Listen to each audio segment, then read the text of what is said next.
내가 그를 처음 만난 것은 항구 도시 피레후스에서였다. 그때 나는 크레타 섬으로 가는 배를 타려고 항구에 내려가 있었다. 막 동이틀 무렵이었다. 비가 내렸고 남동풍이 거세게 불면서 파도의 포말이 조그마한 카페 쪽으로 날려왔다. 카페 유리문이 굳게 닫혀 있어 안에서는 세이지차 냄새와 사람들의 땀 냄새가 코를 찔렀다. 밖은 추웠고 카페 유리창에는 사람들이 내뿜는 입김이 성에처럼 뿌옇게 서려 있었다. 갈색 사냥털 속옷을 입고 밤을 지새운 배사람 대여섯이 희뿌연 창 너머로 바다를 바라보며 커피나 세이지차를 마시고 있었다. 거친 파도에 놀란 물고기들은 평화로운 바다 밑에 몸을 숨긴 채 수면이 다시 잔잔해지기를 기다렸다. 카페에 모여있던 어부들도 사나운 폭풍우가 어서 잠잠해지고 물고기들이 미끼를 쫓아 수면 위로 올라오기만을 기다렸다. 도다리, 농어, 가오리가 밤일을 마치고 잠을 청하러 돌아오는 시간이었다. 해가 막 떠오르기 시작했다. 그때 이중 유리문이 열렸다. 땅딸막한 키에 험상궂은 얼굴을 한 늑수그레한 부도 노동자가 모자도 쓰지 않고 진흙범벅이 된 맨발로 카페에 들어섰다. 어이, 코스탄티스! 어떻게 지내나? 두꺼운 푸른색 겉옷을 걸친 늙은 뱃사람이 소리쳤다. 그러자 코스탄티스라는 사람이 몹시 짜증스럽다는 듯 침을 탁 뱉고 말을 받았다. 어떻게 지내냐고? 아침나절에는 여기 카페에서 죽치고 오후에는 집에서 죽친다네. 다시 오전엔 이곳에, 오후엔 집에. 내가 사는 꼴이 이렇지 뭐. 젠장, 어디 일자리가 있어야지. 그러자 어떤 사람들은 웃었고 어떤 사람들은 고개를 저으며 욕설을 퍼부었다. 산다는 게 감옥살이지 뭐. 카라괴즈 인형극장에서 철학나불행이나 주워들었을 코수염난 뱃사람이 내뱉었다. 그것도 종신형이야. 빌어먹을. 푸르스름한 빗줄기가 지저분한 카페 유리창에 부드럽게 번졌다. 그러고는 카페 안에 있는 사람들의 손과 발, 이마를 훑었다. 이어서 내친 김에 카페의 벽난로와 그 위에 놓인 술병도 밝게 비췄다. 이제 전깃불이 희미해졌다. 그러자 밤을 꼬박 새운 카페 주인이 졸린 눈으로 손을 뻗어 전등을 껐다. 한순간 정적이 감돌았다. 사람들이 일제히 진흙처럼 누런 창밖 하늘을 바라보았다. 파도가 으르렁거리며 부서지는 소리, 카페 안에서 물담배가 보글거리는 소리가 들렸다. 늙은 뱃사람이 한숨을 쉬며 말했다. 이거야 원? 레모니스 선장에게 무슨 일이 있는 거 아니야? 아, 하느님, 제발 그 사람 좀 도와주십시오. 그는 바다를 무섭게 노려보다가 희끗희끗한 콧수염을 질근 씹으며 으르렁거렸다. 바다여, 그대에게 저주가 있을진저. 마누라를 과부로 만드는 바다여. 나는 한기를 느끼며 카페의 구석에 앉아 있었다. 쏟아지는 잠과 이른 아침의 서글픔을 몰아내려고 세이지차를 한 잔 더 주문했다. 안개처럼 김이 서린 유리창 너머로 나는 저 멀리 들려오는 백고동 소리에 막 잠에서 깨어나는 항구며 집마차꾼들과 뱃사공들의 모습을 바라보았다. 계속 바라보자니 마음이 바다, 비, 그리고 출항에 대한 생각으로 저인망처럼 얼기설기 뒤엉켰다. 나는 맞은편 큼직한 증기선의 검은 이물에서 눈을 떼지 않았다. 선체는 아직 배전 위쪽에서 아래쪽까지 어둠에 잠겨 있었다. 비는 멈출 기미를 보이지 않았다. 빗줄기가 실처럼 하늘과 진흙을 하나로 연결시키는 것 같았다. 이 검은 배와 그림자와 비를 바라보자니 슬픔이 조금씩 고개를 들며 여러 기억이 되살아났다. 사랑하는 친구의 모습이 축축한 대기 속에서 비와 그를 보고 싶은 간절한 마음과 뒤섞여 또렷이 형체를 갖추었다. 나는 그 친구에게 작별 인사를 하려고 바로 이 항구에 왔었다. 그게 언제였던가? 작년이었던가? 전생이던가? 아니면 바로 어제였던가? 그에게 작별 인사를 하려고 이 항구로 내려왔던 게 과연 언제였던가? 그날 아침에도 주룩주룩 비가 내렸고 날씨가 추웠으며 동이 막 트려고 했다. 그리고 그날도 폭풍우가 불어 내 마음을 무겁게 가라앉혔다. 사랑하는 친구와 이별하면서 시간을 질질 끈다는 것은 참으로 고통스러운 일이다. 차라리 단칼로 베어내듯 깨끗이 헤어지는 편이 훨씬 나을지 모른다. 그러고 나면 인간의 본래 상황인 고독으로 돌아갈 수 있을 테니까. 하지만 그 비오던 날 새벽, 나는 그 친구와 쉽게 헤어질 수가 없었다. 나는 친구와 함께 배에 올라 그의 선실한 흐트러진 가방 사이에 앉았다. 친구가 다른 일에 시선을 돌리는 동안 나는 마음속에 기록해 두려는 듯 그의 이목구비를 하나하나 오랫동안 찬찬히 살펴보았다. 푸른빛을 띠며 반짝이는 초록눈, 포동포동하고 앳된 얼굴, 이지적이면서도 오만한 표정, 그리고 무엇보다도 가늘고 긴 귀족적인 손가락. 한순간 친구는 내가 효로할 듯 자기를 집요하게 쳐다보는 것을 눈치챘다. 그리고 감정을 숨기고 싶을 때면 짓곤 하던 그 조롱하는 듯한 표정으로 나를 흘겨보았다. 그는 내 시선의 의미를 알아차렸다. 그는 이별의 슬픔을 잊으려고 얄궂게 미소를 지으며 내게 물었다. 도대체 얼마나 더 그럴 건가? 얼마나 더라니 뭘? 얼마나 더 종이나 물행이나 씹으면서 먹물을 머리에 뒤집어 쓰고 살 거냐고. 나랑 같이 가세. 지금 카카스엔 위험에 빠진 수천만 동포가 있지 않나. 나랑 함께 가서 그들을 구하세. 그러고 나서 친구는 자신의 고상한 목표를 비웃기라도 하듯 웃었다. 물론 우리가 그들을 구한다는 보장은 없지. 그가 덧붙였다. 하지만 그들을 구하려는 시도를 통해 우리 자신을 구할 순 있을 거야. 안 그런가? 언젠가 자네도 그렇게 설교하지 않았나?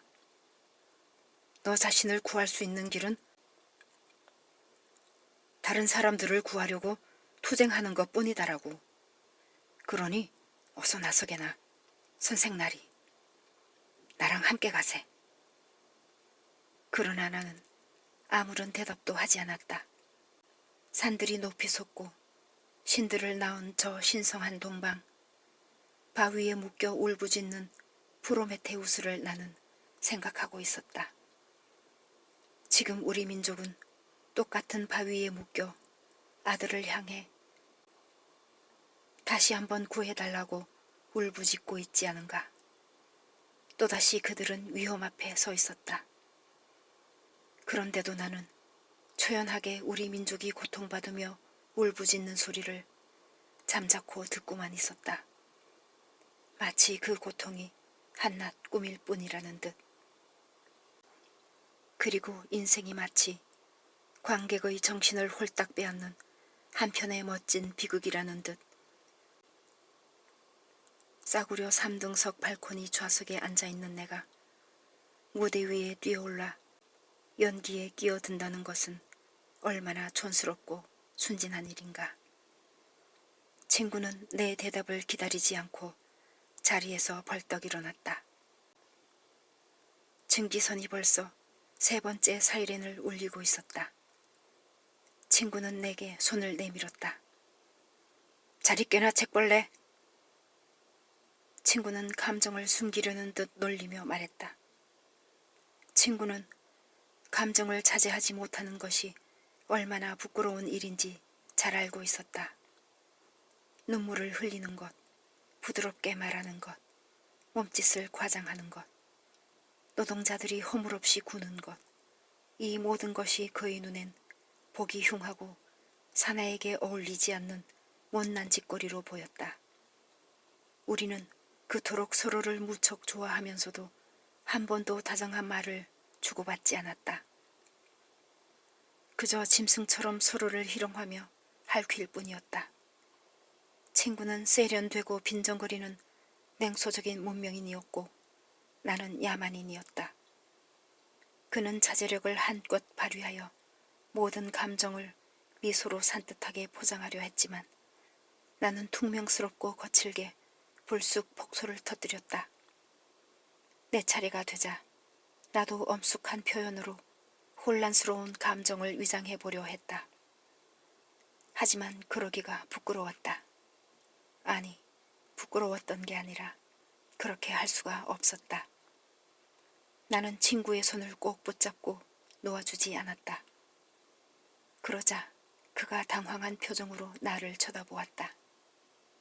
가슴이 찡해서 그러나? 친구가 웃으려고 애쓰며 물었다. 그렇다네. 내가 차분하게 대답했다. 왜? 우리 서로 동의하지 않았던가? 벌써 몇 해째 이 점에 대해서는 의견 일치를 보지 않았냐 말이야. 자네가 사랑해마지 않는 일본인들이 그걸 뭐라 부르지? 후도심? 평정심? 냉정? 가면은 방긋 웃고 있지만 조금도 움직이지 않는 얼굴 표정 말이야. 가면 뒤에서 무슨 일이 일어나든 그건 각자의 몫이지. 그래, 동의했지. 나는 장황하게 늘어놓지 않으려고 애쓰면서 짤막하게 대답했다. 말을 더하다가는 목소리가 떨릴 것만 같았기 때문이다. 백고동이 울리자 선실에 있던 방문객들이 모두 밖으로 뛰쳐나갔다. 2번 다시 돌아오지 않을 듯이 말이다. 비가 부슬부슬 내리고 있었다. 뜨거운 작별 인사, 서로에게 주고받는 약속, 언제 끝날지 모르는 긴 입맞춤. 서둘러 내뱉느라 숨이 찬 당부의 말이 우리 주위의 대기를 가득 메웠다. 어머니는 아들을, 남편은 아내를, 친구는 친구를 마치 영원히 헤어지기라도 하듯 이 작은 이별이 뒷날에 있을 영원한 이별을 상기시키기라도 하듯 서로를 꽉 붙잡았다. 오늘따라 유달리 다정하게 들리는 백고동 소리가 마치 장례식을 알리는 조종처럼 축축한 대기를 뚫고 이물 쪽에서 고물 쪽으로 메아리치며 울려 퍼졌다. 친구는 내 쪽으로 몸을 숙이고 나지막한 목소리로 물었다. 무슨 불길한 예감이라도 드나?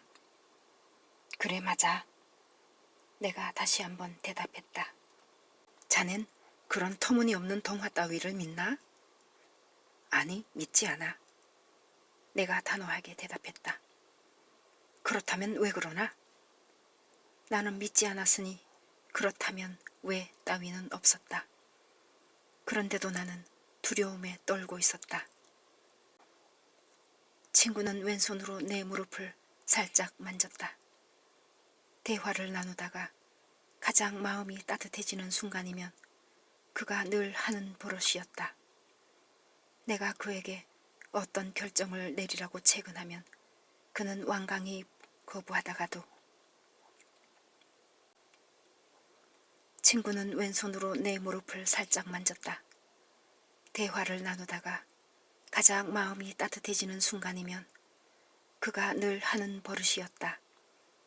내가 그에게 어떤 결정을 내리라고 채근하면 그는 완강히 거부하다가도 결국 수락해 주었고, 그럴 때면 그는 자네가 원하는 대로 해주지, 우정의 선물이랄까?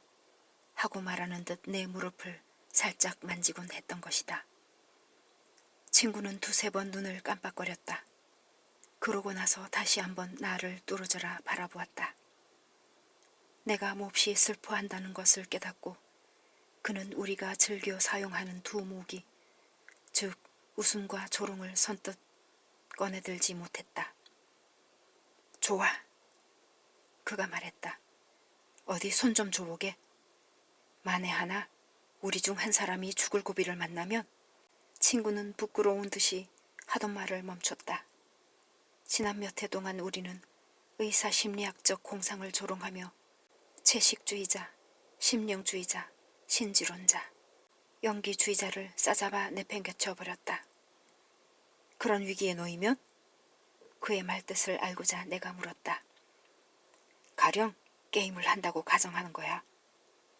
그가 위험을 줄이려는 듯 빠르게 대답했다. 만약 우리 중 한 사람이 죽을 고비를 만나면 상대에게 최대한 생각을 집중해서 자기가 어디에 있든 알려주는 거야. 내 제안에 동의하지? 친구는 웃으려고 했었지만 입술이 얼어붙어서 움직이지 않았다. 좋아, 동의하고 말고. 내가 대답했다. 친구는 자기가 두려운 마음을 너무 드러냈다 싶었는지 서둘러 말을 이었다.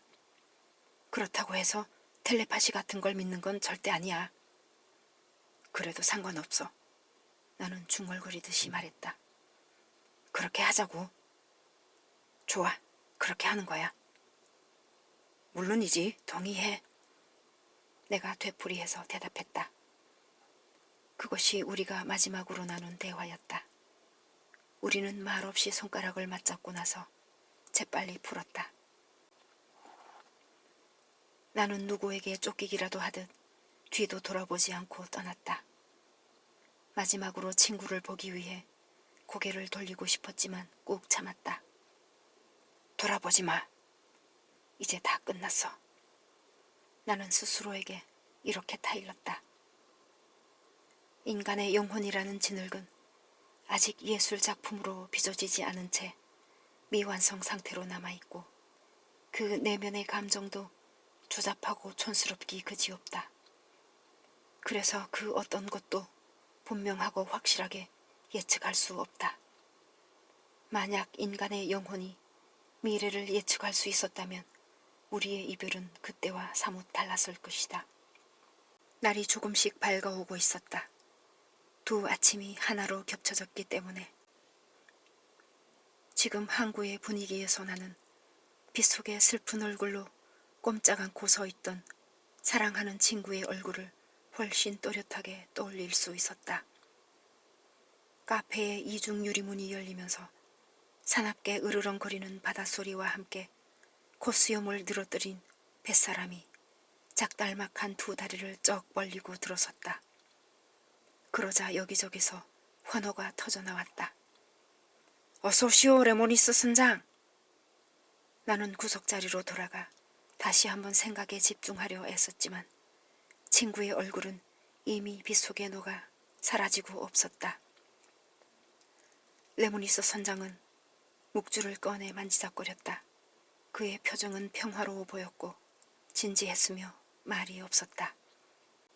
나는 아무것도 보지 않고 아무것도 듣지 않으려고 애쓰면서 사라져가는 친구의 환영을 붙잡으려고 친구가 나를 책벌레라고 불렀을 때 불쑥 솟아오르던 그 분노를 분노라기보다는 수치심이었다. 되살려 보려고 했다. 어쩌면 친구의 말이 맞는지도 모른다. 삶을 그토록 사랑하는 내가 어떻게 그렇게 오랫동안 종이와 먹물에 파묻혀 살아왔던 것일까. 헤어지던 날 친구는 나 자신을 똑바로 볼 수 있게 해주었고 그래서 나는 가슴이 뿌듯했다. 이제 마침내 불행의 원인을 알았으니 좀 더 쉽게 그것을 정복할 수 있으리라. 불행은 더 이상 모호하거나 손에 잡히지 않는 무형의 것이 아니었다.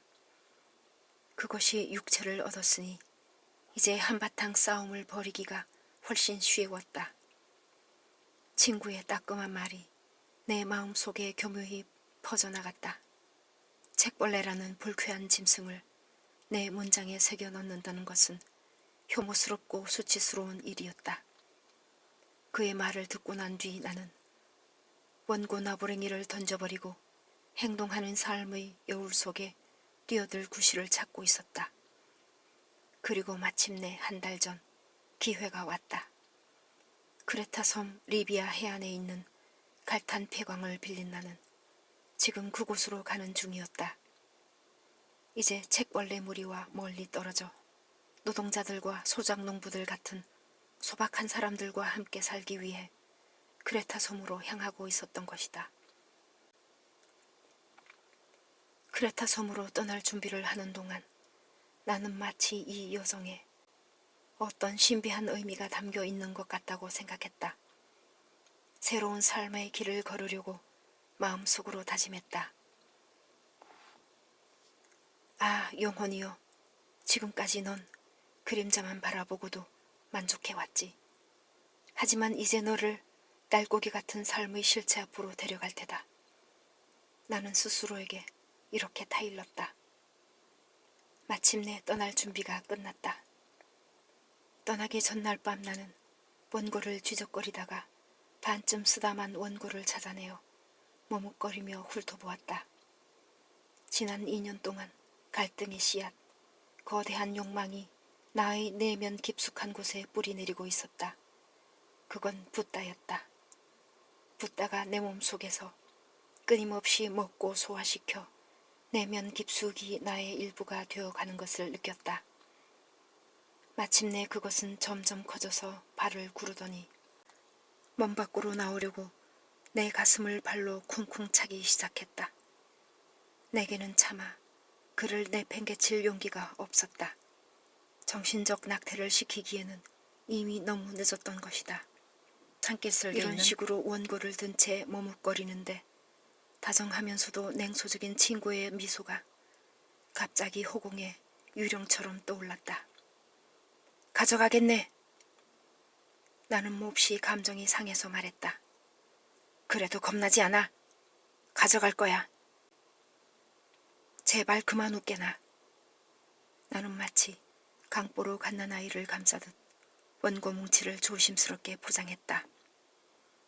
그때 레모니스 선장의 쉰 목소리가 그윽하게 울렸다. 나는 귀를 쫑긋 세웠다. 그는 폭풍이 몰아칠 때 자기 배의 돛대를 꼭 붙잡고 마구 내리쳤다는 도깨비 이야기를 들려주고 있었다. 부드러우면서도 미끈거렸어. 그것들을 붙잡으면 손에 그만 불이 붙는 거야. 수염을 쓰다듬으니까 밤새도록 도깨비처럼 번쩍거립디다. 당신들이 상상하는 것처럼 바닷물이 배 안으로 들어와 석탄 화물이 흠뻑 물에 젖었지 뭐야. 그러자 배가 너무 무거워져서 무릎을 꿇듯 기우뚱거리기 시작하더군. 하지만 바로 그 순간 하느님께서 구원의 손을 내밀어 벼락을 내리치신 거요. 화물 해치가 부서져 나가면서 석탄이 와르르 바닷속으로 쏟아졌지. 그만 바다를 메울 것 같았어. 배가 가벼워져 선체가 균형을 잡으면서 사태가 호전됐어. 그래서 우린 살아난 거고 이제 이런 꼴은 두 번 다시 없어야지 원. 나는 내 여행의 길동무인 단테의 신곡 문고판을 꺼내 들었다. 그리고 파이프에 불을 붙이고 벽에 기대어 편안히 앉았다. 잠시 동안 나는 저울질했다. 이 불멸의 시행 중 어느 장면부터 읽을까? 유황불 냄새가 진동하는 지옥편부터 읽을까? 시원한 불길이 기분 좋게 타오르는 연옥편부터 읽을까? 아니면 인간 희망의 최고 정점이라고 할 대목으로 곧장 들어갈까? 선택은 나의 몫이었다. 나는 사이즈가 아주 작은 문고판 단테를 집어들고 자유를 만끽했다. 이 이른 아침에 선택한 단테의 시행이 오늘 하루를 지배할 터였다. 시행을 결정하고 난 뒤 나는 모든 환상 중에서도 가장 강렬한 작품을 읽으려고 고개를 숙였다. 그러나 때를 놓치고 말았다. 갑자기 불편한 시선이 느껴져 고개를 들었다. 어찌된 영문인지 내 정수리에 구멍이 2개 뚫려 있는 것만 같았다. 황급히 고개를 돌려 이중 유리문 쪽을 바라보았다. 친구를 다시 볼 수 있을지도 모른다는 한 가닥 희망이 마음속에 섬광처럼 스쳐 지나갔다. 기적을 받아들일 준비가 되어 있었지만 그것은 착각에 지나지 않았다. 키가 아주 크고 몸이 마른 64살쯤 되어 보이는 노인이 부리부리한 눈으로 얼굴을 유리창에 딱 붙인 채 나를 뚫어지게 쳐다보고 있었다. 겨드랑이에 고깃파이같이 생긴 조그마한 보따리를 들고서. 무엇보다 강렬했던 것은 바로 그의 눈빛이었다. 냉소적이면서도 슬퍼 보이고 불안해 보이면서도 불길처럼 강렬한 눈. 적어도 내게는 그렇게 보였다.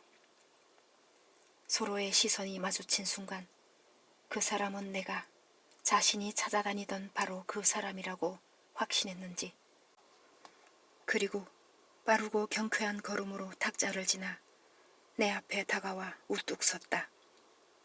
여행 중이요? 그가 물었다. 실례가 안 된다면 어디로 가는지 말해주겠소? 크레타 섬으로 가는 길입니다. 그건 왜 물으시죠? 날 데려가겠소? 나는 그를 유심히 살펴보았다. 움푹 꺼진 뺨이며 주걱턱이며 튀어나온 광대뼈며 반짝이는 2 눈을 말이다. 왜 그렇게 물으시죠? 노인장과 제가 어떤 일을 할 수 있는데요? 그러자 그가 어깨를 들썩했다. 왜냐고? 왜냐고? 그가 경멸하듯 소리쳤다. 거참, 왜냐고 따져 묻지 않으면 아무 일도 할 수 없는 거요? 그냥 물어본 거요. 그러고 싶은 마음이 들어서. 그럼 나를 요리사로 데려가시오. 난 수프를 기똥차게 잘 만듭니다. 나는 그만 웃음을 터뜨리고 말았다. 그의 직설적인 태도와 그가 한 말이 마음에 들었다. 나는 수프를 좋아했다. 이 늙은 얼간이를 저 멀리 인적 없는 해안으로 데려간다 해도 그게 해가 될 것 같진 않군. 나는 속으로 이렇게 생각했다. 수프도 얻어먹고 함께 시시덕거리기도 하고 이야기도 나누고 제법 이곳저곳을 누비고 다닌 듯했다. 나는 그가 마음에 들었다. 지금 무슨 생각을 하쇼? 그가 큼직한 머리를 흔들며 내게 물었다. 선생은 저울을 갖고 다니나 보군요. 뭐든 정확하게 저울질 해봅니까? 자, 그러지 말고 어서 결정하시오. 그따위 저울 같은 건 던져버리고. 깡마르고 몸집이 큰 남자가 내 앞에 버티고 서 있어서 나는 고개를 들고 말해야 했다. 곧 피곤해지기 시작했다. 나는 읽고 있던 단테의 작품을 덮었다. 앉으세요. 세이지차 한잔 하실래요? 그는 옆 의자에 짐꾸러미를 조심스럽게 내려놓고 앉았다. 세이지차요? 그가 경멸하듯 말했다. 여기 웨이터, 럼주 한 잔.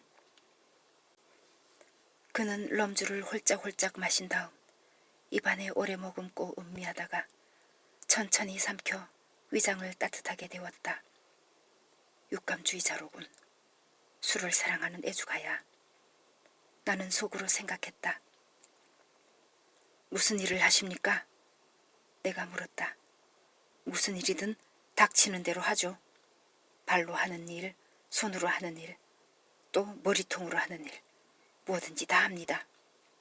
시키기만 하면 뭐든지 다 해요. 최근엔 어디서 일하셨나요? 광산에서 일했소. 굳이 알고 싶다면. 이래봬도 난 꽤 괜찮은 광부요. 온갖 광물을 알고 있고 광맥을 찾거나 또 하나 겁내지 않아요. 일을 꽤 잘했죠. 그래서 현장 감독을 했소. 일에는 전혀 불만이 없었어요. 그런데 악마가 내게 코를 들이밀고 말았소. 지난 토요일 저녁 정말 신바람 나는 시간을 보내고 있었소. 그런데 그날 우리를 감시하러 온 주인을 찾아가 무모하게도 갑자기 머리통을 박살냈지 뭡니까? 아니 왜요? 그 사람이 무슨 짓을 했는데요? 나한테 말이요? 나한테야 아무 짓도 안 했어요. 아무 짓도. 정말이요. 그전에 한 번 만난 적도 없었으니까. 그 불쌍한 녀석은 우리한테 담배까지 권했는걸요. 그런데요? 당신은 그 자리에 앉아서 묻기만 하는군. 그냥 갑자기 그러고 싶었소. 친구 양반. 설마 아니 물방앗간 주인 마누라 공둥이를 보고 철자법을 배울 것으로 기대하진 않겠죠? 그게 바로 인간의 이성이라는 거요. 물방앗간 주인 마누라 궁둥이 말이요. 나는 그동안 인간 이성에 관해 숱한 정의를 읽어왔다. 그러나 이렇게 놀라운 정의를 들은 것은 처음이었다. 그가 마음에 쏙 들었다. 나는 새 길동무를 유심히 바라보았다. 얼굴 피부는 벌레가 파먹은 듯 얼근 데다 꼭 비바람과 메마른 북동풍을 맞아 닳고 다른 듯이 주름이 자글자글했다. 몇 년 뒤 또 다른 얼굴에서 그와 비슷한 인상을 본 적이 있다. 고된 노동으로 인해 딱할 정도로 폭삭삭은 파나이트 이스트라티의 얼굴이 그랬다. 그 보따리엔 뭐가 들어있나요? 음식? 옷? 아니면 연장?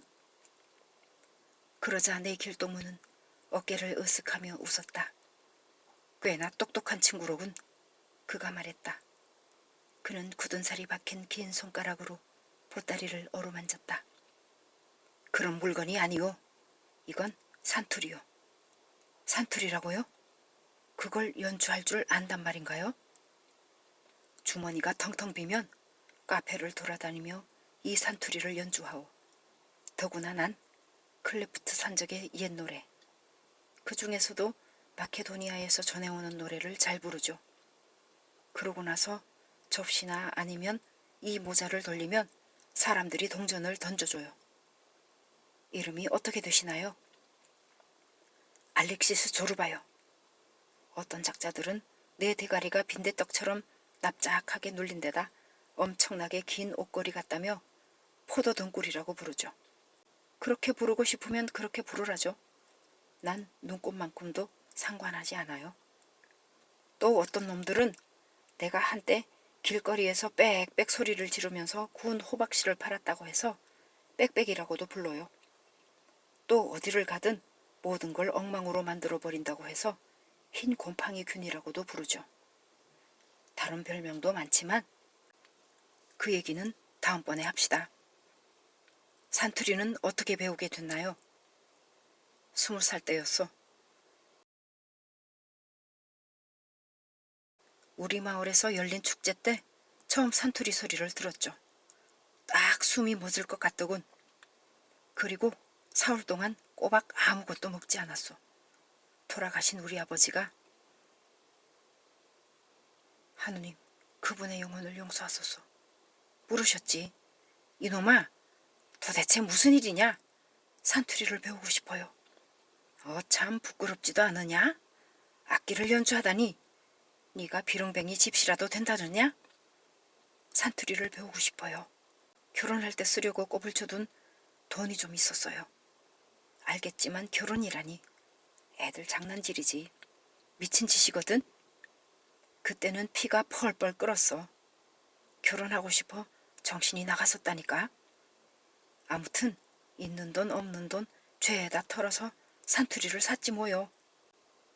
그리고 그 길로 살로니카로 가서 터키 장인을 만났지. 레셉 에펜디라는 산투리 선생을 말이야. 그의 발 앞에 넙죽 엎드렸어. 이봐 그리스 젊은이 원하는 게 뭐야? 그분이 묻더군. 산투리를 배우고 싶습니다. 그래?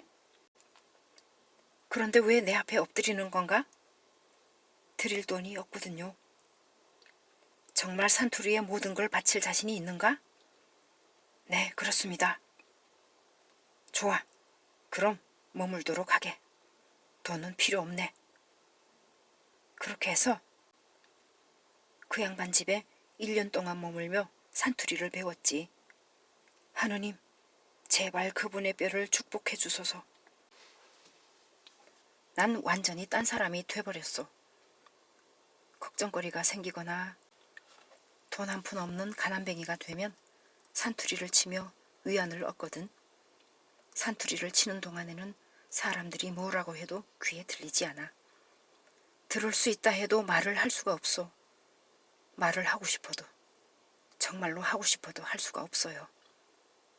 그건 왜죠, 조르바? 아, 그게 상사병이라는 거요. 그때 카페의 이중창이 열렸다. 바닷소리가 다시 카페 안으로 밀려들었다. 두루 몸을 감쌌다. 뜻밖에도 기분이 날아갈 것 같았다. 다른 곳에 갈 필요가 있을까? 나는 생각했다.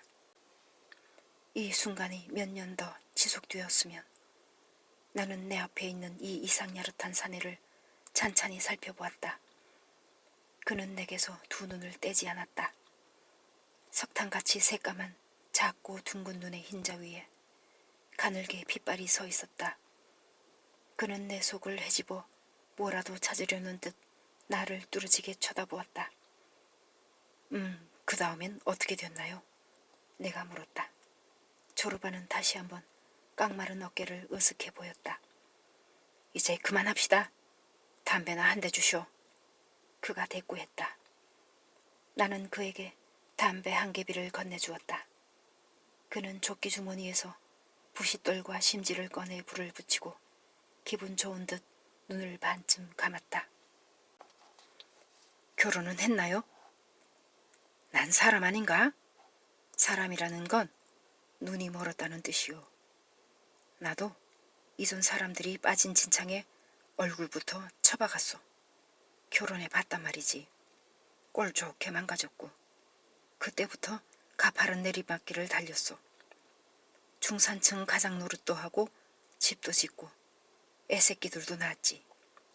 하나같이 골칫덩이뿐이었어. 하지만 다행히도 내겐 산투리가 있었어. 집에서도 산투리를 연주하면 위로를 받나요? 악기 연주를 해보지 않은 게 분명하군. 지금 무슨 헛소리를 하는 거요? 집에서 할 일은 가족 걱정밖에 없어요. 마누라며 자식 새끼들 뭘 먹을까, 뭘 입을까, 앞으로 뭐가 될까. 지옥 그 자체지. 산투리는 맑은 정신으로 연주해야 해요. 마누라가 똑같은 잔소리를 계속 해대는데 무슨 정신으로 산투리를 연주해? 자식들이 배고프다고 질질 짜는데 연주가 가당키나 하냐고. 산투리를 칠 때는 산투리만 생각해야 하거든. 어디 내 말 알아듣겠소?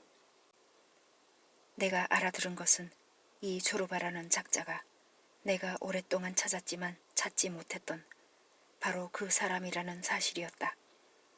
살아서 팔딱거리는 심장, 따스한 온기가 느껴지는 목소리, 대지에서 아직 탯줄이 끊어지지 않은 거칠고 야성적인 영혼. 가장 단순한 인간의 언어로 이 노동자는 내게 예술, 사랑, 아름다움, 순수, 정열의 의미를 뚜렷하게 일깨워 주었다.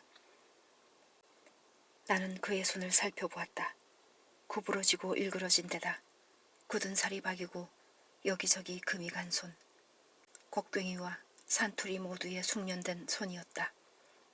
그는 그 손으로 마치 여자의 옷을 벗기듯 보따리를 조심스럽고도 부드럽게 풀어 닳고 달아 반질반질해진 산투리를 꺼냈다. 줄이 많이 달린 산투리는 청동과 상아로 장식되고 그는 빨간색 비단술이 달려 있었다. 그는 투박한 손으로 마치 여자를 어루만지듯 천천히 하지만 열정적으로 산투리를 위에서 아래로 훑었다. 그러고 나서 사랑하는 사람이 춥지 않도록 따뜻하게 감싸듯이 다시 싸서 집어넣었다. 이겁니다. 그는 다시 악기를 조심스럽게 의자에 올려놓으며 다정하게 말했다. 뱃사람들은 술잔을 부딪히며 웃음을 터뜨렸다. 그중 한 사람이 정감있게 레모니스 선장의 등을 찰싹 쳤다. 아, 레모니스 선장님, 겁 좀 먹었겠는걸요? 솔직하게 말해보십시오. 선장님이 성 니콜라우스에게 촛불 깨나 켜겠다고 맹세한 걸 하느님께서는 다 알고 계시죠? 그러자 선장이 덥수룩한 눈썹을 찡그리며 대답했다. 어이, 이보게들, 내가 바다에 대고 맹세하는데 죽음이 내 앞에 혀를 날름거릴 때 난 성모 마리아나 성 니콜라우스 생각은 눈꼽만큼도 하지 않았어. 내 영혼은 내 고향 살라미스 콜로리로 향했다네. 그리고 마누라를 생각하며 이렇게 소리쳤지. 어이, 이봐, 카트리나. 당신을 꼭 껴안고 침대 위에서 뒹굴고 싶군. 참으로 희한한 짐승이요. 그가 말했다.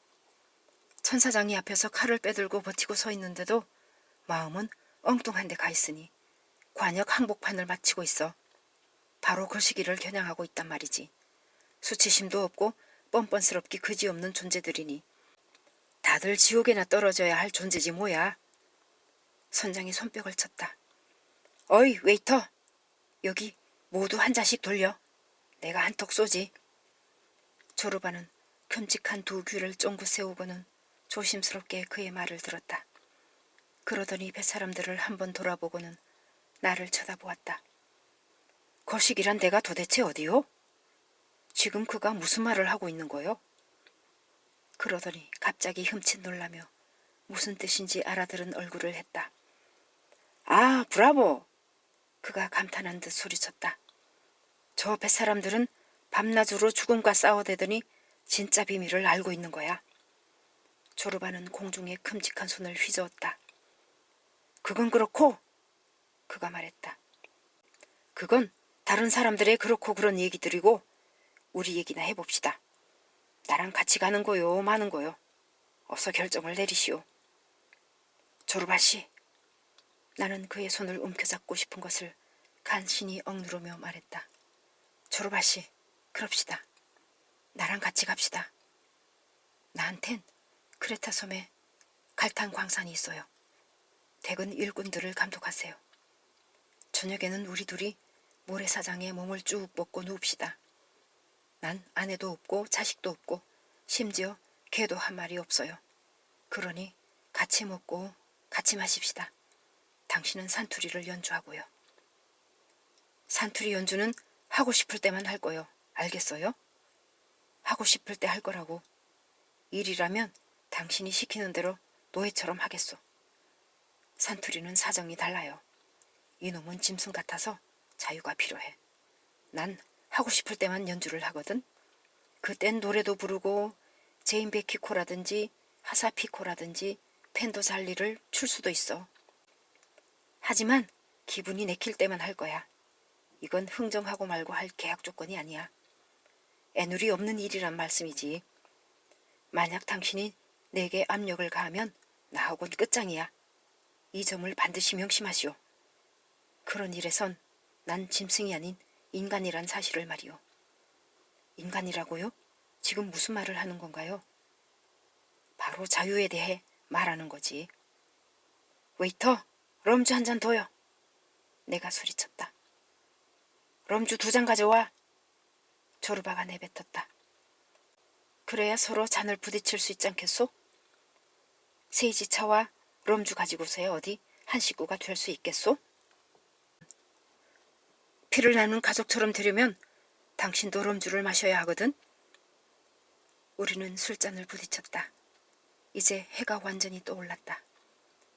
증기선이 경적을 울리고 있었다.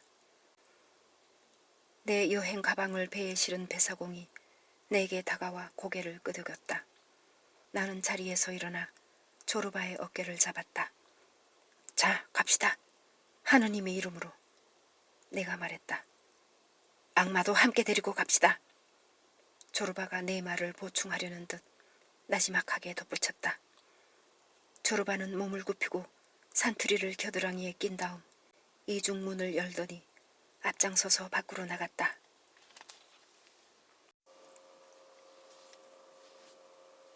바다. 가을의 온화한 날씨, 빛으로 목욕한 듯 해맑은 섬, 벌거벗은 영원한 그리스를 반투명 천으로 부드럽게 감싸는 촉촉한 비. 죽기 전에 에게해를 항해한다는 건 얼마나 행복한 일인가. 나는 이런 생각을 하고 있었다. 이 세상에 기쁨은 많다. 여자, 과일, 이런저런 생각. 하지만 온화한 가을날 섬들의 이름을 읊으며 이 바다를 가로지르는 것만큼 사람의 마음을 천국으로 인도하는 기쁨도 없을 것 같았다. 사람의 마음을 이토록 고요하고 안락하게 현실에서 꿈으로 옮겨주는 것이 이 세상에 또 있을까? 경계란 경계는 모두 사라지고 낡을 대로 낡은 배의 돛대에서도 꽃봉오리가 피어나고 포도송이가 주렁주렁 열린다. 정녕 이곳 그리스에서는 질퍽한 일상이 한떨기 기적의 꽃으로 피어난다.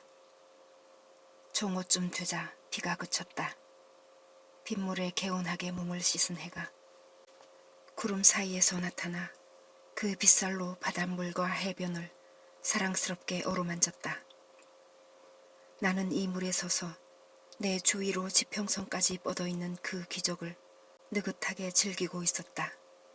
배 위에는 그리스인들이 득실거렸다.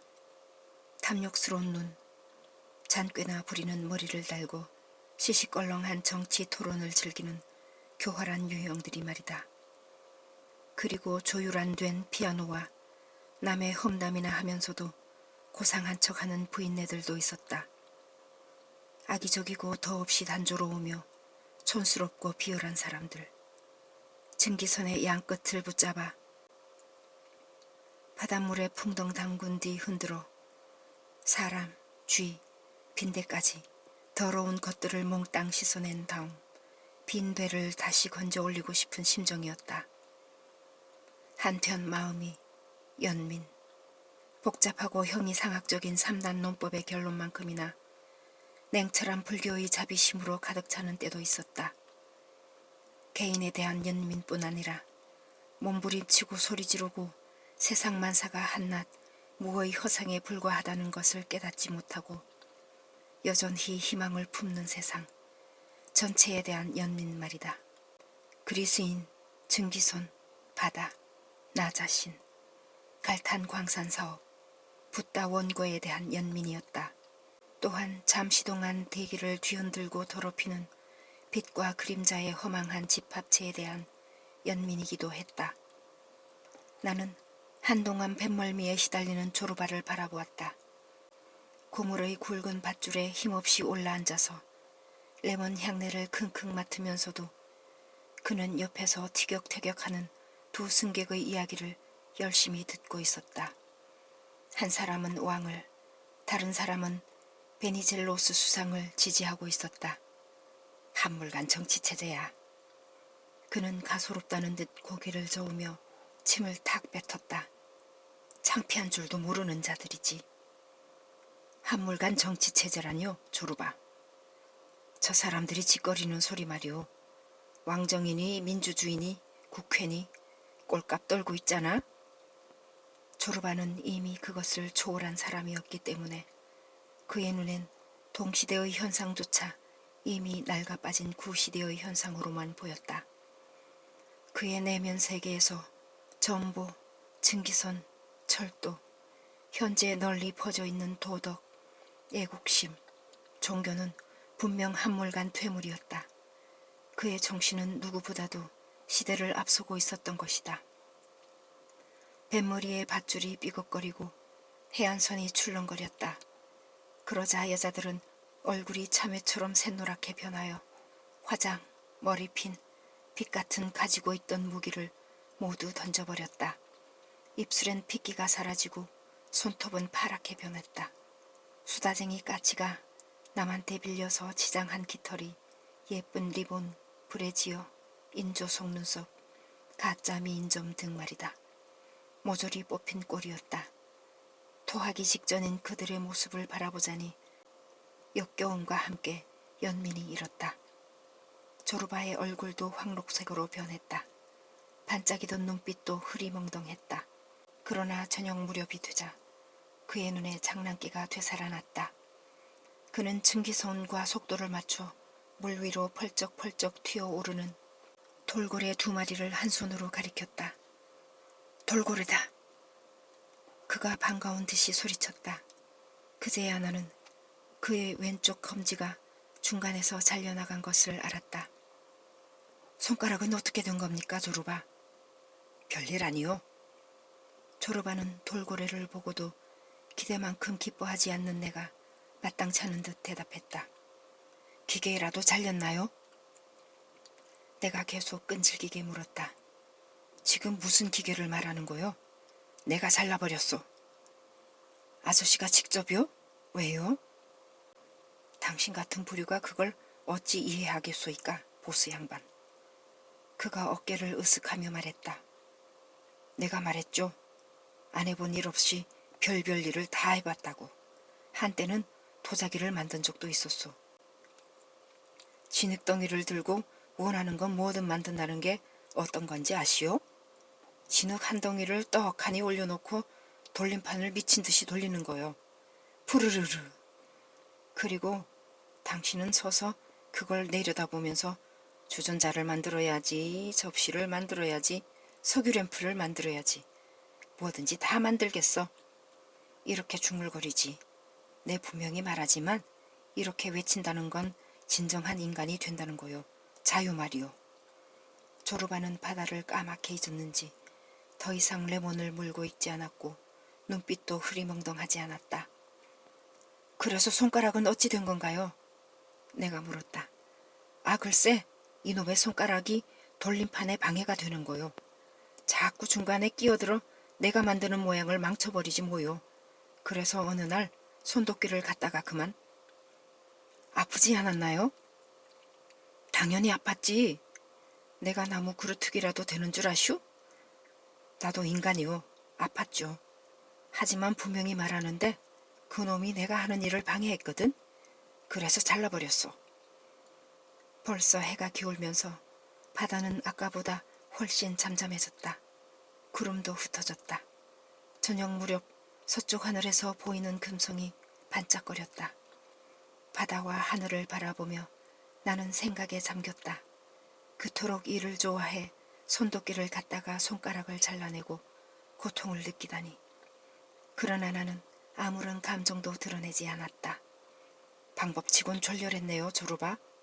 내가 웃으며 말했다. 하긴 성인들에 대한 기록을 보면 어느 금욕주의자도 여자를 보고 욕을 느끼자 도끼를 가지고 그 별 미친놈 다 보겠네. 조르바는 내가 다음에 할 말을 미리 짐작하고 내 말을 가로막으며 소리를 버럭 질렀다. 거시기를 자르다니 멍청한 놈 같으니 지옥에나 떨어져라. 거시기는 축복일망정 절대 방해물이 아니란 말이오. 그게 무슨 소리요? 방해가 되지요. 내가 우겼다. 그것도 엄청나게 방해가 된다고요. 도대체 뭘 방해한다는 거요? 천국에 들어가는 걸요. 그러자 조르바는 눈을 흘기며 빈정대듯 내뱉었다.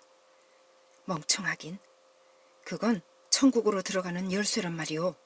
그는 고개를 들어 내가 내세, 천국, 여자, 성직자에 대해 어떻게 생각하는지 알아내려는 듯 유심히 나를 살폈다.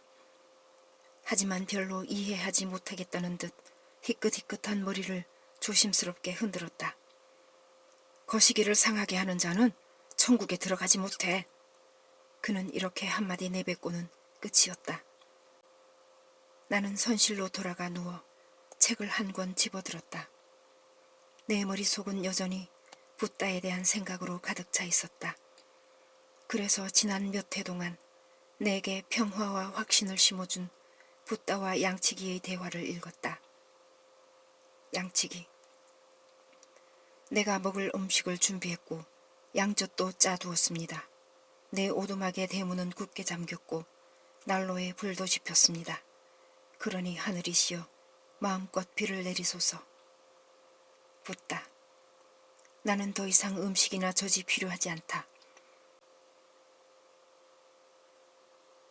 바람이 내 오두막이고 불은 모두 꺼졌다.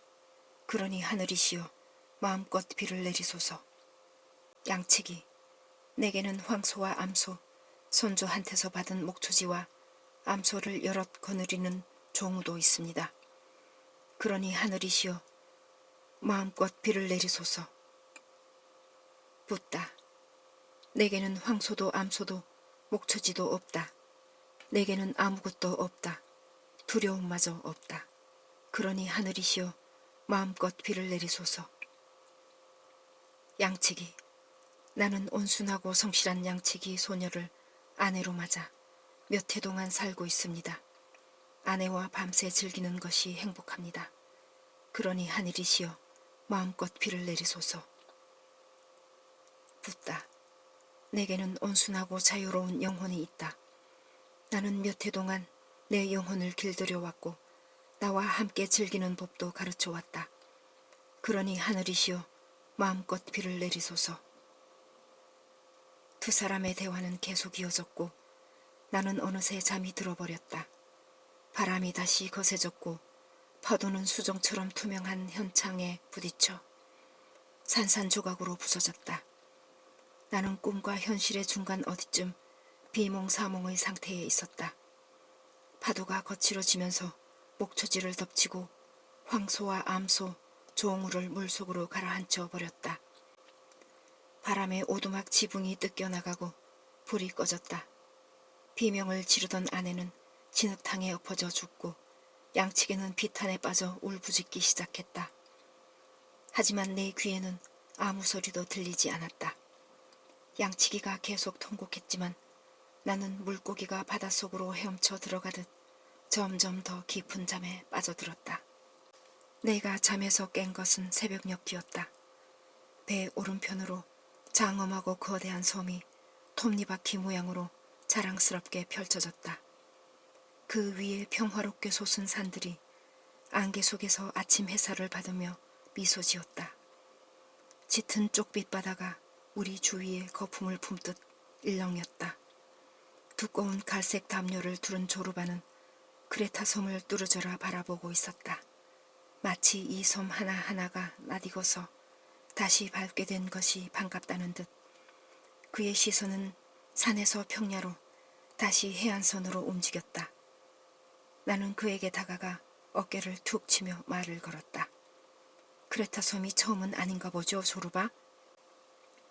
꼭 옛날 애인 바라보듯 바라보네요. 그러자 조르바는 하품을 했다. 귀찮은 듯 대화를 나눌 생각이 전혀 없어 보였다. 내가 웃으며 말했다. 말하고 싶지 않은가요, 조르바? 그렇지는 않소, 보스 양반. 말하기 힘들 뿐이요. 힘들다고요? 조르바는 바로 대답하지 않았다. 다시 한번 해안선을 따라 지그시 섬을 응시할 뿐이었다. 갑판에서 잠을 잔 탓에 그의 반백 곱슬머리에서는 이슬이 뚝뚝 떨어졌다. 햇빛이 비치자 뺨과 턱, 목에 밴 주름이 더 깊어 보였다.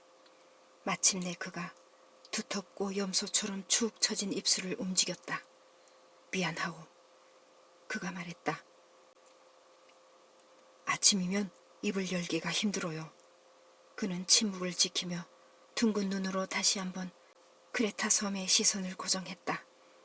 모닝커피 시간을 알리는 종이 울렸다. 지저분하고 부르죽죽한 얼굴들이 선실에서 몰려 나오기 시작했다. 언제 부러질지 모르는 쪽집머리를 지저분하게 늘어뜨린 여자들이 토한 음식 냄새와 향수 냄새를 풍기며 식탁 사이를 비틀거리며 지나갔다. 그들의 눈은 겁에 질리고 우둔한 생각으로 흐릿해 보였다. 내 맞은편에 앉은 조르바는 쾌활한 표정으로 커피를 조금씩 홀짝거리며 빵에다 버터와 꿀을 듬뿍 발라 먹었다. 입술선이 부드러워지면서 그의 얼굴이 차츰 활기를 띠기 시작했다. 졸음과 침묵의 껍질을 깨고 서서히 밖으로 나오는 모습이며 눈빛이 점점 짓궂게 되살아나는 모습이 은근히 부러웠다. 조르바는 담배에 불을 붙여 한 모금 쭉 빨고는 수북한 코틀 사이로 파란 연기를 내뿜었다. 그는 오른쪽 다리를 구부린 동양인 특유의 자세로 편안히 앉아 있었다. 이제는 말할 수 있게 된 모양인지 그가 입을 열었다. 이번 여행이 초행길이냐고 물었소? 내가 크레타 섬에 처음 오는 거냐고 말이오. 그는 이렇게 운을 떼고 나서 반쯤 뜬 눈으로 현창을 통해 저 멀리 반짝이는 프실로리티스 산을 자세히 바라다 보았다. 그렇소. 처음이 아니오. 1896년 한창 산에 닿을 때였지. 그땐 수염과 머리칼이 석탄처럼 새까맸소. 이가 32개에다 술에 취하면 안주를 먼저 먹은 뒤에 안주를 담았던 접시까지 모조리 씹어 먹었어. 그런데 바로 그때 악마가 회방을 놓습디다. 크레타에 다시 혁명이 일어난 거요. 그 무렵 난 행상을 했어.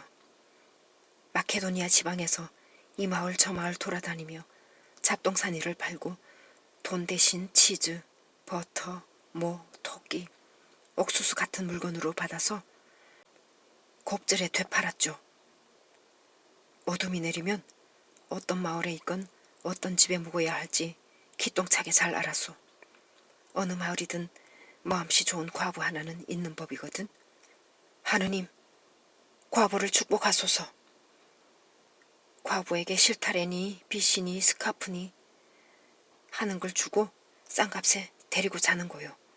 참 행복한 시절이었소. 보스 양반. 거의 공짜나 다름없었지. 그런데 말이요. 악마가 휙 나타나 크레타 사람들에게 다시 총을 들게 만든 거요. 빌어먹을 운도 더럽게 없지. 난 이렇게 소리쳤소. 망할 놈의 크레타 섬은 도대체 우릴 평화롭게 놔두는 법이 없군. 그러고 나서 실타래와 과부를 포기하고 게릴라에 가담한 뒤 크레타 섬으로 달려갔소이다. 조르바는 다시 입을 다물었다. 증기선은 모래사장이 있는 조용한 해변을 지나가고 있었다. 밀려오는 파도는 해변 중간쯤에서 부서지지 않고 퍼져나가며 하얀 거품을 모래 위에 실어 날랐다. 구름이 흩어지자 태양이 눈부시게 내리쬐다. 평화를 되찾은 야성의 크레타 섬이 미소 짓고 있었다. 조르바는 고개를 돌리고 곁눈질로 나를 비웃듯 쳐다보았다. 보스 양반, 지금 당신은 내가 여기 앉아 터키 놈들의 모가지를 얼마나 잘랐는지, 또 터키 놈들의 귀를 얼마만큼이나 잘라서 크레타 풍습대로 알코올에 보관했는지 그 모험담을 쏟아놓으리라 기대하겠죠? 하지만 그런 생각일랑 깨끗이 접으시오. 지겹고도 창피한 얘기니까. 세상 물정을 좀 알고 나니까 그게 참으로 미친 짓거리였다는 생각이 드는 거요. 우리한테 해코지도 하지 않은 놈들을 덮쳐 깨물고 코를 잘라내고 귀를 뜯어내고 배때기를 가르는 게 얼마나 미친 짓이었냔 말이요. 그런 짓을 하면서도 하느님께 우리를 도와달라고 기도했으니 원. 그러니까 놈들의 코와 귀를 베고 배를 가를 수 있게 해달라고 빈 게 아니고 뭐겠소? 하지만 그때는 정말 피가 부글부글 끓었지. 그렇게 나라까지 떨어져 있었다니 도대체 대갈통은 어디에 숨어 있었단 말이오? 사태를 정확하게 분별 있게 생각하려면 혈기도 가라앉고 나이도 좀 처먹어 진짜 이 대신 틀니를 껴야 합디다. 틀니를 끼울 때쯤 돼야 비로소 예끼 이 녀석들 부끄러운 줄 알아라. 사람을 물어뜯다니. 이런 말이 쉽게 나오는 법이거든. 하지만 이 32개가 멀쩡할 때는 젊은 사내 녀석이란 들짐승, 사람 잡아먹는 포악한 짐승이요. 조르바는 머리를 절레절레 흔들었다. 젊은 것들은 양이나 암탉이나 어린 돼지를 먹어치우죠. 그가 커피잔 받침에 담배꽁초를 비벼꾸고 말을 이었다. 하지만 그런 것 갖고는 어린 반푼어치도 없죠. 다른 사람을 잡아먹기 전엔 성이 차지 않는 거요. 자, 우리 석학 양반, 이 점에 대해 어떻게 생각하오? 그러나 조르바는 대답도 기다리지 않고 나를 저울질하듯 바라보며 다시 말을 이었다. 우리 석학께서 무슨 대답을 할 수 있겠소? 내가 보기엔 보스 양반은 굶어본 적도 사람을 죽여본 적도 남의 물건을 훔쳐본 적도 간통을 해본 적도 없어 보이는데 말이오. 그래서야 어찌 세상 돌아가는 꼴을 알겠소? 아직 피도 마르지 않은 머리통에다 온몸으로 산전수전을 겪어본 적이 없으니. 그는 경멸의 빛을 드러낸 채 속삭이듯 내뱉었다. 나는 흙 한 번 묻혀본 적이 없는 가느다란 손과 창백한 얼굴, 세상 경험 없는 내 삶이 부끄러웠다. 그럴 줄 알았소. 조르바는 스펀지 행주를 들고 식탁 위를 깨끗이 훔치듯 큼직한 주먹으로 식탁을 휙 문지르며 말했다. 한 가지 물어보고 싶은 게 있소. 당신은 책이라면 몇 술에는 읽었을 테니 아마 답을 알고요. 어디 말해봐요, 조르바. 뭡니까? 그때 이곳에서 기적이 일어났소, 보스 양반. 그것도 참으로 이상한 기적 말이오. 황당하기 그지없는 일이었죠. 우리 게릴라는 강도 지리며 학살이며 온갖 더러운 짓을 다 했죠. 그런데 게오르기오스 왕자가 크레타 섬으로 내려왔소. 자유가 찾아온 거요. 조르바는 얼빠진 표정을 지으며 툭 튀어나온 눈으로 나를 쳐다보았다. 얼마나 수수께끼 같은 일이오? 그가 속삭이듯 말했다. 참으로 알다가도 모를 수수께끼지요. 민중이 자유를 쟁취하기 위해 이 세상에 그토록 온갖 살인과 못된 짓이 필요했단 말이오. 내가 여기 앉아서 우리가 얼마나 자나무도한 짓을 저질렀는지 다 털어놓으면 아마 보스 양반은 온몸에 털이 쭈뼛쭈뼛 곤두설 겁니다. 하지만 그 결과가 어땠습니까? 자유라니. 하느님은 벼락을 내려 우리 같은 걸 깡그리 불살라버리는 대신에 자유를 주셨단 말이오. 내 대갈통으론 도무지 이해가 안 돼요. 조르바는 도움을 청하듯 나를 쳐다보았다. 이 수수께끼 같은 일 때문에 그는 괴로워했던 것이 분명했다. 답을 찾지 못했기 때문이다. 이해할 수 있겠어요, 보스 양반? 그가 괴로운 듯 물었다. 이해하냐고? 그에게 무슨 말을 해줄 수 있을까? 우리가 하느님이라고 부르는 분은 존재하지 않는다고 해야 할까? 아니면 하느님은 살인과 악행을 좋아하신다고 해야 할까? 그것도 아니면 살인과 악행은 투쟁과 민중의 갈망을 얻기 위해 반드시 필요한 것이라고 해야 한단 말인가? 한편 나는 조르바를 위해 또 다른 해답을 찾으려고 애썼다. 당신도 알다시피 아름다운 꽃은 더러운 똥에서 싹트잖아요. 그리고 그 더러운 똥에서 자양분을 빨아들여 성장하죠. 그러니 조르바, 인간은 똥이고 자유는 꽃이라 할 수 있습니다. 그렇다면 그 씨앗은요? 조르바는 주먹으로 테이블을 쾅 치며 물었다. 꽃이 싹트려면 씨앗이 있어야 하잖소.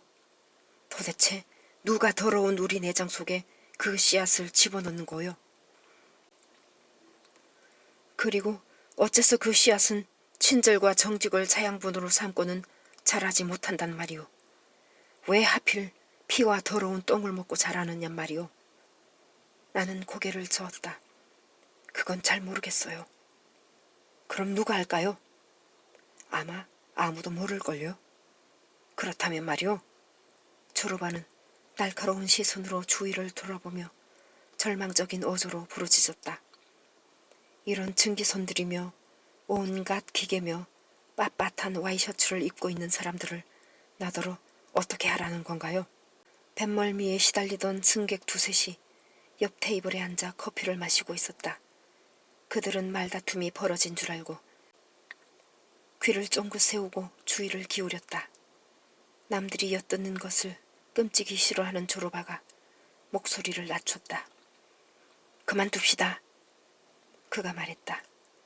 그런 걸 생각하면 의자고 램프고 간에 내 앞에 있는 걸 깡그리 부숴버리고 싶어지니까.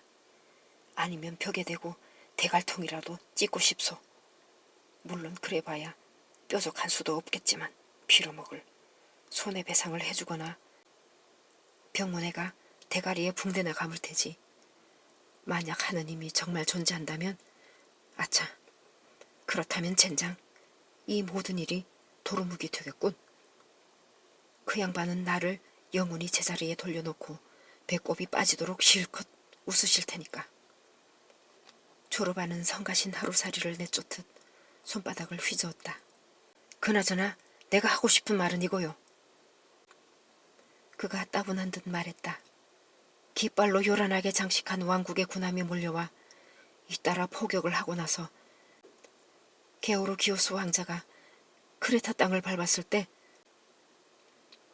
섬 사람 전체가 자유를 찾았다고 미쳐 날뛰는 걸 본 적 있어? 본 적 없어? 그렇다면 우리 불쌍한 보스 양반, 당신은 이 세상에 눈뜬 장님으로 태어나 눈뜬 장님으로 살다가 죽는 셈이요. 나로 말하자면 만약 1000년을 살다가 몸뚱이가 주먹만큼 쪼그라든다 해도 그날 본 걸 영원히 잊지 못할 거요. 우리 각자가 저마다 입맛대로 하늘의 낙원을 선택할 수 있다면 난 하느님께 이렇게 말할 거요. 사랑하는 하느님, 은매화와 깃발이나 묶이는 크레타 섬이 제 낙원이 되게 하소서. 또 게오르기오스 왕자가 크레타의 땅을 밟던 그 순간이 영원 무궁하게 하소서. 제가 바라는 건 그것뿐입니다. 조르바는 또다시 침묵에 잠겼다.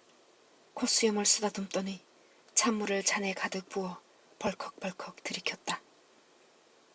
크레타에서 도대체 무슨 일이 있었나요, 조르바? 계속 얘기해봐요.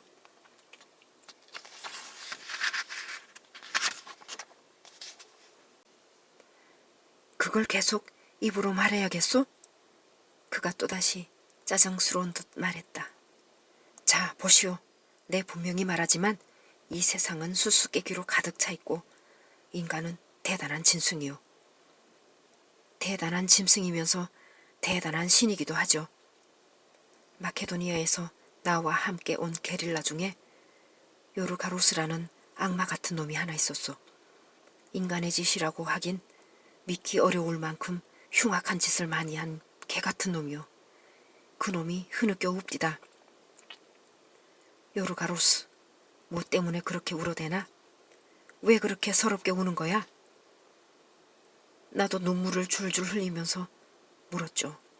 그랬더니 그 놈이 나를 껴안고는 입을 맞추며 어미 품에 안긴 어린애처럼 훌쩍훌쩍 울어대지 뭐요. 그러고 나선 그 수존노 놈이 허리에 찬 돈주머니를 풀어 젖히고는 터키 놈들을 죽이고 그들의 집을 털어 빼앗은 금화를 무릎에 주르르 쏟아 넣으며 한 주먹 한 주먹 공중에 내던져 버리는 게 아니겠소? 알겠소요, 보스 양반? 그게 바로 자유라는 거요. 나는 맑은 공기를 좀 쐬고 싶어 가판 위로 올라갔다. 아, 그게 바로 자유라는 거구나. 나는 그곳에서 생각에 잠겼다. 열정을 품는 것, 그래서 금화를 긁어 모으는 것, 그리고 갑자기 그 열정을 짓눌러버리고 갖고 있는 걸 모조리 던져버리는 것, 허공에 내던져버리는 것 말이다. 아니면 좀 더 고상한 열정에 굴복하기 위해 지금껏 붙잡고 있던 열정을 놓아버리는 것. 하지만 그것 또한 다른 형태의 노예 근성 아닐까.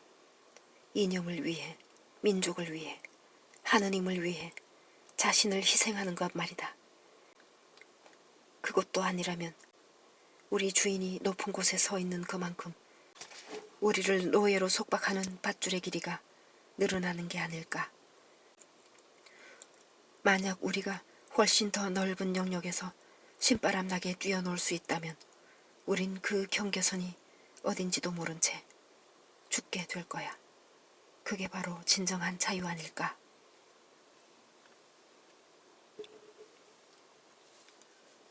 우리가 해안에 도착한 것은 이른 오후였다. 채로 친 듯 곱고 흰 모래, 아직도 꽃이 활짝 피어있는 협죽도, 무화과 나무, 카로보 나무들이 서 있었다. 오른쪽으로는 저 멀리 누워있는 여인의 얼굴 같은 잿빛 민등산이 있었다. 그 산에는 갈탄 광산이 여인의 턱 밑에서 목 아래로 흑갈색 핏줄처럼 길게 뻗어 있었다. 비가 온 뒤라 시원하고 습한 바람이 불어왔다. 솜사탕 같은 구름이 머리 위로 빠르게 지나가면서 대지를 아지랑이처럼 아련하게 만들었다. 또 다른 구름대가 신나게 하늘 위로 솟아오르며 해를 가리다 드러내자 대지는 밝게 빛나다가 마치 살아있는 사람의 얼굴이 짙은 안개에 가리듯이 다시 어두워졌다. 나는 잠시 모래 위에 서서 매혹적이면서도 독을 품은 치명적인 사막처럼 내 앞에 뻗어있는 성스러운 고독을 자세히 살폈다. 그때 유혹적인 붓다의 노래가 땅에서부터 솟아나와 내 몸 안을 감쌌다. 내 언제쯤이면 도반도 없이 홀로 세상 만사가 한낱 한바탕 꿈이라고 확신하며 사막으로 들어갈 수 있을까? 내 언제쯤이면 온갖 욕심을 버리고 누더기만 걸친 채 행복한 마음으로 산속으로 들어가 살 수 있을까? 내 언제쯤이면 내 육신이 한낱 생로병사에 지나지 않는다는 사실을 깨닫고 자유롭게 두려움 없이 기쁜 마음으로 숲속으로 들어갈 수 있을까? 언제쯤이면, 그 언제쯤이면, 과연 언제쯤이면. 조르바가 겨드랑이에 산투리를 끼고 다가왔다. 저기가 갈탄 광산이에요. 나는 감정을 감추려고 누워있는 여인의 얼굴을 가리키며 말했다. 그러나 조르바는 인상을 찌푸린 채 고개도 돌리지 않았다.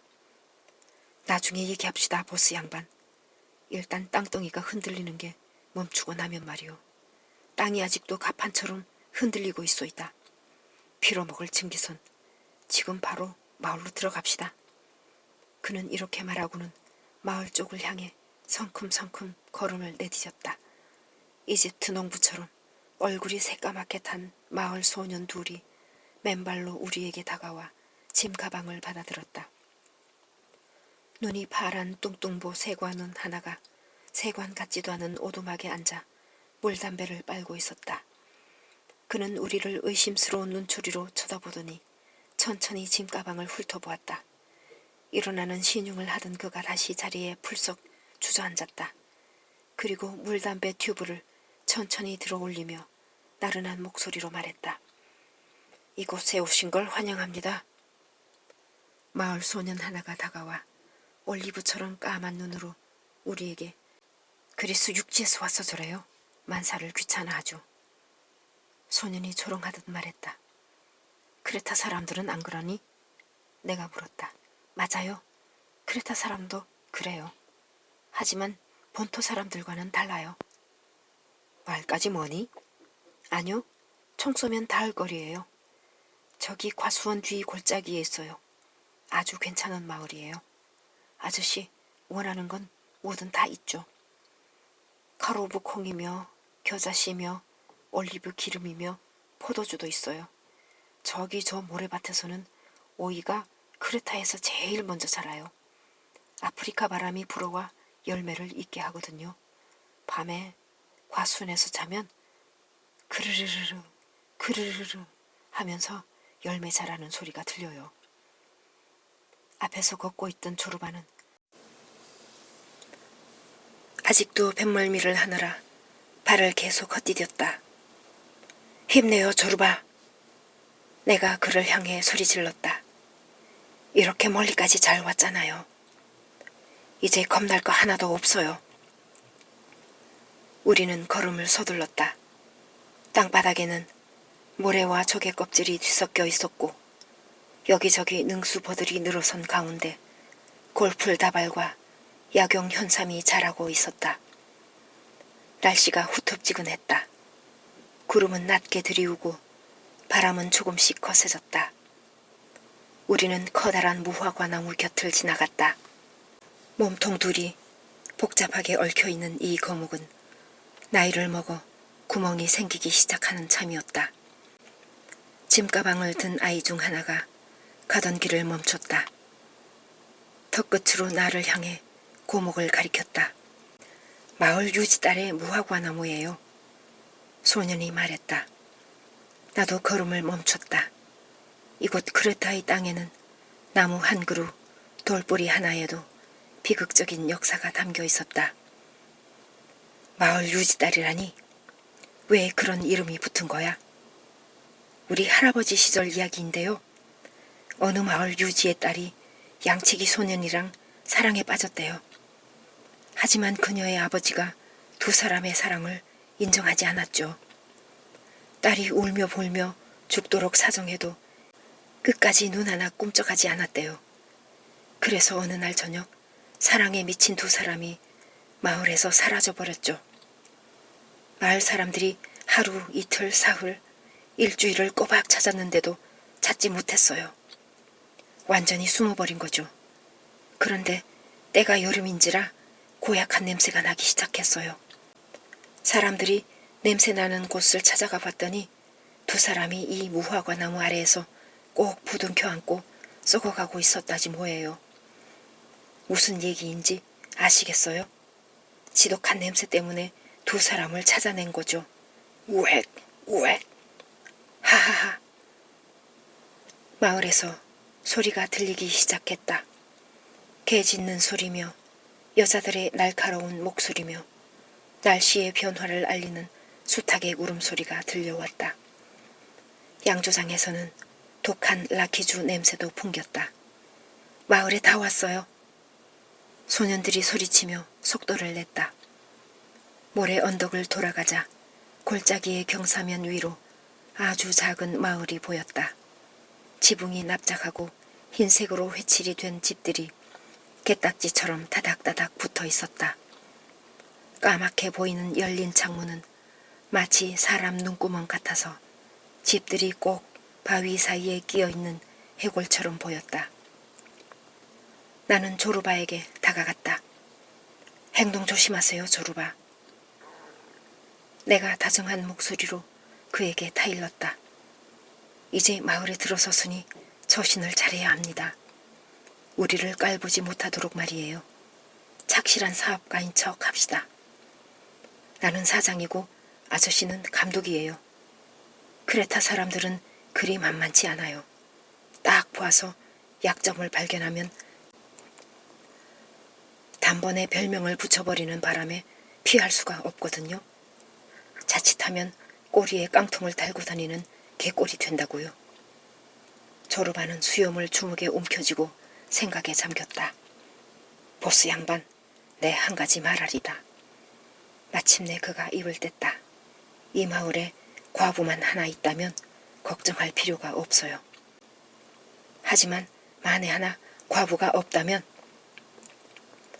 바로 그때 누더기를 걸친 거지 여자 하나가 마을로 들어와 우리에게 다가서더니 손을 내밀었다. 얼굴이 새까맣게 그을린 데다 더럽고 지저분하고 콧수염까지 거뭇거뭇 돋아 있었다. 이보시오, 친구 양반. 영혼이 있겠죠? 그녀가 조르바에게 큰 소리로 말했다.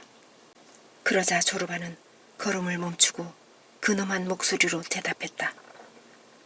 암, 있고 말고요. 그러면 5 드라크마만 줘요. 조르바는 가슴 주머니에서 낡아 빠진 가죽 지갑을 꺼냈다. 여기 있네. 아직도 뱃멀미가 가시지 않은 입술로 미소를 지으면서 그가 말했다. 그러더니 이번에는 나를 보고 말했다.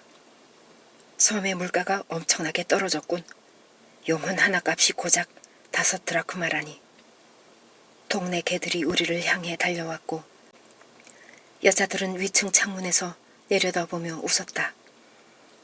아이들이 우리를 쫓아왔는데 컹컹 개 짖는 소리를 내는 녀석들도 있었고 빵빵 자동차 경적 소리를 내는 녀석들도 있었으며 우리 앞에서 뛰며 신기한 듯 우리를 쳐다보는 녀석들도 있었다. 마침내 우리는 마을 광장에 도착했다. 하늘 높이 치솟은 2 그루의 포플러 나무 아래에 나무 몸통을 대충 잘라 만든 식탁이 있고 그 주위에는 조그마한 벤치들이 놓여 있었다. 맞은편에는 카페가 있었는데 빛바랜 큼직한 간판에는 저렴한 카페 겸 정육점이라고 쓰여 있었다. 왜 웃는 거요, 보스 양반? 조르바가 물었다. 그러나 대답할 시간이 없었다. 이 카페 겸 정육점에서 짙은 푸른색 통바지에 빨간색 띠를 두른 건장한 사내 대여섯이 술에 취해 걸어 나오고 있었기 때문이다. 어서 오시오 친구들. 그 사람들이 큰 소리로 말했다. 어서 옵시오. 방금 양조장에서 가져온 따끈따끈한 라키주 한 잔 드시오. 조르바는 혀를 딱 차더니 나를 돌아보고 한쪽 눈을 찡긋하며 윙크를 보냈다. 어때요 보스 양반? 한 잔 기울일까요? 우리는 술을 마셨다. 술이 들어가자 불이 붙듯 속이 뜨거워졌다. 카페 겸 정육점의 주인은 정력이 넘치고 행동이 빠른 노인이었는데 우리를 위해 의자를 내왔다. 나는 그에게 묵을 만한 곳이 있느냐고 물었다. 마담 오르탕스한테 가보시오. 마담 오르탕스한테 가보시오. 누군가가 큰 소리로 말했다. 이곳에 프랑스 여자가 있나요? 놀라서 내가 물었다. 마귀처럼 사악한 여자요.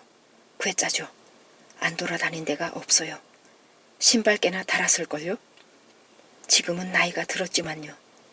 이 섬에 눌러앉아 말하자면 종착역인 셈이죠. 조그마한 호텔을 하나 차렸어요. 사탕도 팔아요. 아이 하나가 끼어들었다. 얼굴에 분칠도 하고 립스틱도 발라요. 다른 누군가가 소리쳤다. 또 목에는 리본을 두르고 다녀요. 앵무새도 기르죠. 혹시 과부인가요? 조르바가 물었다. 혼자 사는 여자냐 말이오. 하지만 그 물음에 답하는 사람은 없었다. 과부냐 말이오. 조르바가 조바심을 내며 다시 한번 물었다. 그러자 카페 주인이 희끗희끗한 수염을 움켜쥐었다. 이봐 친구, 이 수염을 셀 수 있어? 몇 개요? 그 여자도 이처럼 수많은 사내농의 과부요. 내 말 알아듣겠소? 알아듣다마다요. 조르바가 입술을 핥으며 대답했다. 까딱하면 그 여자가 당신을 호라비로 만드는 수가 있어. 그러니 조심하시오, 친구. 상냥하게 생긴 노인이 큰 소리로 말하자 모두들 웃음을 터뜨렸다. 카페 주인이 쟁반에 보리빵, 미지트라 치즈, 배를 담아가지고 나타났다. 자, 다들 가만히 계세요. 마담 집이니 호텔이니가 무슨 필요요? 이 사람들은 우리 집에서 묵을 거요. 우리 집으로 모실 작정이야. 콘도만 올리오스. 상냥하게 생긴 노인이 말했다. 우리 집엔 애들도 없고 집도 커서 방이 많거든. 지금 무슨 소리 하시는 건가요? 아나구노스티스 아저씨. 카페 주인이 노인의 귀에 대고 소리를 질렀다. 제가 먼저 말했습니다. 그럼 자네는 한 사람만 맡게. 아나구노스티스 영감이 말했다. 내가 늙은 친구를 맡지. 누가 늙은 친구라는 거요?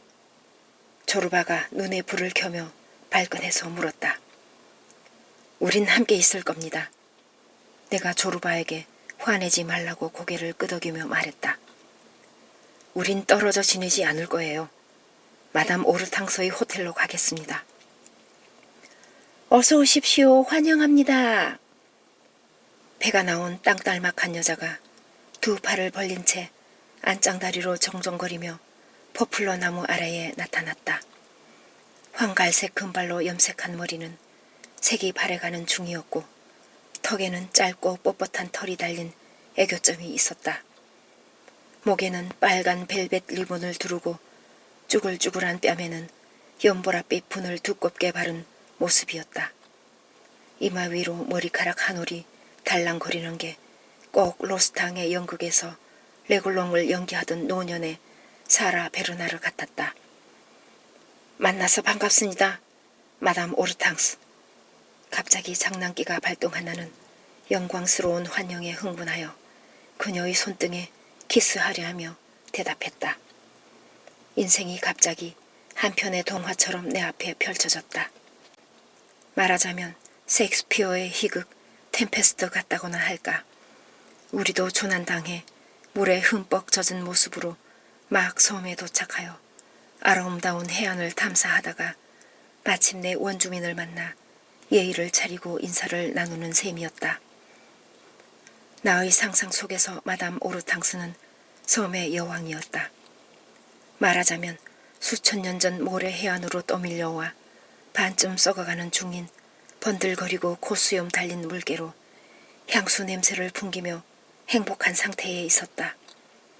그 여자 뒤쪽으로는 수많은 머리의 칼리반이 지저분하고 짧고 뻣뻣한 털이 무성하고 활기 넘치는 섬 주민들 말이다. 경멸과 동경의 눈빛으로 그녀를 바라보고 있었다. 다른 사람으로 위장한 왕자인 조르바는 조르바대로 툭 튀어나온 눈으로 마담을 존경의 눈길로 바라보았다. 마치 옛 전우를 바라보듯 먼 바다에서 전투를 하며 승리를 거두기도 했지만 결국은 패배한 옛 군함을 바라보듯이 말이다. 이제 군함은 곳곳에 상처를 입고 해치는 열리고 돛대는 부러지고 돛은 갈기갈기 찢긴 채 갈라진 틈새를 분으로 겨우 메우고 이곳 해변에 밀려와서 만신창이가 된 선장 조르바를 애타게 기다리고 있었다. 나는 소박하게 꾸민 무대에서 조잡스럽게 그린 크레타 해변을 배경으로 두 배우가 마침내 행복하게 만나는 장면을 즐거운 마음으로 지켜보았다. 침대 2개가 필요합니다, 마담 오르탕스. 나는 늙어가는 섹스 장면 연기 전문가에게 고개를 숙이며 말했다. 하지만 빈대 있는 침대는 사절합니다. 빈대 같은 건 없어요. 그녀는 내게 한물간 카바레 여가수의 도발적인 눈빛을 던지며 말했다. 있어요, 있다고요. 칼리반의 수많은 입들이 하하하 웃어대며 소리쳤다. 없어, 없다고. 우리 연극의 여주인공이 두터운 푸른색 스타킹 속에 작고 통통한 발로 돌을 탕탕 두드리며 말했다. 마담의 발에는 작고 멋스러운 실크 리본이 달린 구두가 신겨 있었다. 제기랄 집어치우시지 프리마돈나. 칼리반이 또 한 번 하하하 웃어대며 소리쳤다. 하지만 마담 오르탕스는 품위 있게 우리 앞에 서서 길을 인도했다. 분과 싸구려 향수 비누 냄새가 코를 찔렀다. 조르바는 뒤를 따라가며 탐욕스러운 눈길로 그녀를 바라보았다. 아, 저것 좀 보쇼. 그가 내게 한쪽 눈을 찡긋하며 말했다. 꼭 오리처럼 뒤뚱거리며 걷는군. 자, 봐요. 통통하게 살이 오른 암양처럼 궁둥이를 실룩실룩 흔들어대잖아. 하늘은 벌써 어두웠고 굵직한 빗방울이 2-3방울 떨어지고 있었다. 시퍼런 번개가 건너편 산을 가로지으며 지나갔다. 하얀 염소털 망토를 두른 젊은 아가씨들이 서둘러 양과 염소를 목초지에서 집으로 몰아가고 있었다. 난로 앞에 앉아있던 여자들은 저녁밥을 짓기 위해 불을 피우기 시작했다. 조르바는 콧수염을 잘근잘근 씹으면서 부인의 실룩거리는 엉덩이에서 눈을 떼지 못했다. 거참 산다는 게 뭔지. 그는 조용히 한숨을 내쉬며 내뱉었다. 빌어먹을. 어떻게 된 건지 늙은 계집녀는 도무지 날 가만두질 않는구려.